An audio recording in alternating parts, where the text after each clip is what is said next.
looking at our home page with the SVG buttons added, and as you can see, they look fine, but there are no words on the SVG buttons. So we're going to have to quickly modify them. Here's how. We'll go back to Dreamweaver and go into the source code. Find the code for your first SVG button. And remember, this is written in a language called XML in addition to HTML. The web page is in HTML, and here we're using XML, which is very similar to HTML.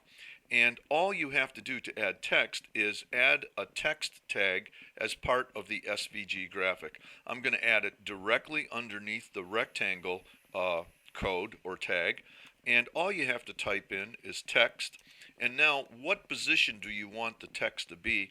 I'll say X equals, and it's trial and error here. I want the words to start probably about 35% horizontally, 35% from the left.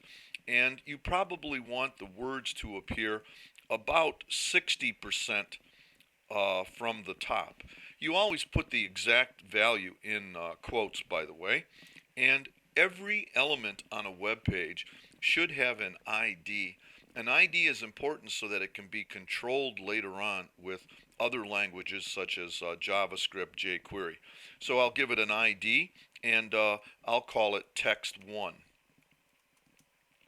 And for my very first button, I'll make it the home button, which will take us always back to the starting point of this website.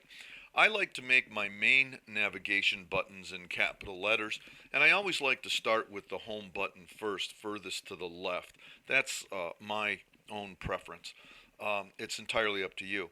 Now, all you would have to do is copy this code and paste it in the same spot, appropriate spot, in all the other SVG graphics. Of course, be sure to change the ID numbers. After adding the text tags to all the SVG graphics, I had to modify the percentage positions of the X and Y positions slightly for each link. Of course, your links wouldn't say page 1. They would be the title of the informational page, whatever topic it is.